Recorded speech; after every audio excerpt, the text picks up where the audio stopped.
السلام علیکم ورحمۃ اللہ وبرکاتہ۔ آپ دیکھ رہے ہیں میرا چینل عملیات کی روشنی۔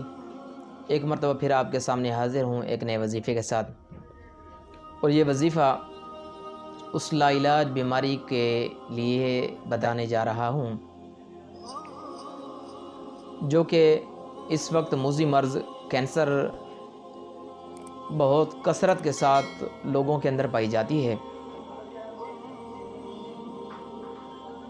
جس شخص کو ابتدائی مراحل کے اندر پہلے سٹیج کے اوپر کینسر جاری ہے تو اس کے لیے یہ خصوصاً بتا رہا ہوں۔ سورۃ الملک آپ نے مریض کے سامنے پڑھنی ہے بآواز بلند، اور جب آیت نمبر 14 پہ آپ آئیں گے، الا یعلم من خلق وهو اللطیف الخبیر، تو اس کو آپ نے 2022 مرتبہ دہرانا ہے، اور 2022 مرتبہ جب دہرائیں گے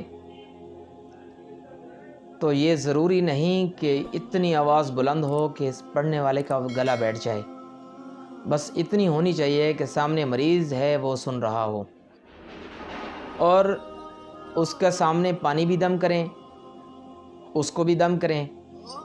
اگر مریض خود پڑھ سکتا ہے تو خود پڑھے، اور وہ جو بھی دوائی استعمال کر رہا ہے اس کو بھی دم کر دیں، اور یہ کم سے کم 41 دن جب آپ استعمال کر لیں یہ عمل، تو اس کے بعد آپ نے اس کا ٹیسٹ ضرور کروانا ہے کہ پہلے کی کنڈیشن کیا ہے اور اب کی کیا ہے۔ پہلے کے ایکس رے یا پہلے کی جو بھی اس کے ٹیسٹ ہے اس کے اندر کس لیول پہ بیماری تھی، اور اب کی کیا اس کی صورتحال ہے۔ جب 41 دن پورے ہو جائیں تو بہتر تو یہ ہے کہ پھر 41 مرتبہ یہ عمل کریں۔ سورۃ مزمل آپ نے پڑھنا ہے روزانہ ایک مرتبہ، اور الا یعلم من خلق وهو اللطیف الخبیر آیت نمبر 14، اس کو 2022 مرتبہ آپ نے دہرانا ہے، پھر سورۃ مزمل کمپلیٹ کرنی ہے۔ مریض کو دم بھی کریں اور پانی بھی دم کر کے دیں، پانی بھی پیے، اور اس کی جتنی بھی دوائی وغیرہ ہے اس کو بھی دم کر دیں۔ انشاءاللہ فاقہ ہوگا۔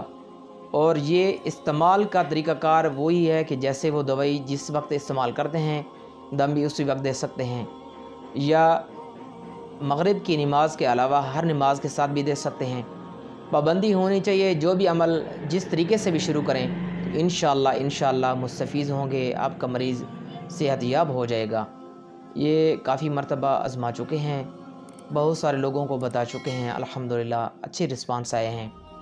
اس عمل کو خود اگر آپ کو اس کی ضرورت ہے تو خود کریں، اگر آپ کے جاننے والے کسی دوست احباب یا اہل محلہ یا علاقہ کے اندر کوئی ایسا مریض ہے تو اس کے لیے بھی ان کو بھی بتا دیں، انشاءاللہ وہ صحت یاب ہوگا تو اللہ کی طرف سے آپ کو بھی انشاءاللہ ضرور اجر ملے گا۔ دوسروں کے ساتھ شیئر کیا کریں۔ اگر کوئی بھی بات آپ کو پوچھنی ہے، سمجھ نہیں آ رہی، تو اسکرین پہ میرا واٹس ایپ نمبر چل رہا ہے، اس پہ میرے ساتھ رابطہ کر سکتے ہیں۔ انشاءاللہ مکمل رہنمائی کی جائے گی۔ زندگی باقی تو ملاقات باقی۔ والسلام۔